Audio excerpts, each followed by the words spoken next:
പ്രസിദ്ധമായ ഫർണിച്ചർ വ്യാപാരി ഫർണിക്കിറ്റ് വർഗീസേട്ടൻ്റെ ഭാര്യയാണിത്. ഇന്ന് രാവിലെ മരിച്ചു.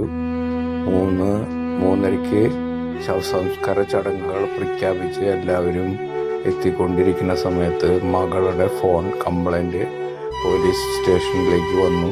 പോസ്റ്റ്മോർട്ടം ചെയ്തതിന് ശേഷം മാത്രമേ ശവസംസ്കാരം നടത്താൻ പാടുള്ളൂ എന്ന് പറഞ്ഞു. അത് തീരുമാനം ഏകദേശം ശരിയായ നിലയ്ക്ക്. ഇതാണ് മകൻ, കറുത്ത ഷർട്ടിട്ട് നിൽക്കുന്നതാണ് മകൻ. അവൻ എല്ലാവരും വിളിച്ച് പറഞ്ഞു ശവടപ്പ് മാറ്റി വെച്ചു. അപ്പം അതുകൊണ്ട് പോസ്റ്റ്മോർട്ടത്തിന് ശേഷം ശവസംസ്കാര ചടങ്ങ് നടത്താമെന്ന് പറഞ്ഞു. പൊൻകുരിശ് കുഴിവെട്ടുകാരൻ മടക്കി കൊണ്ടുപോകുന്ന കാഴ്ചയാണ് നിങ്ങൾ കാണുന്നത്.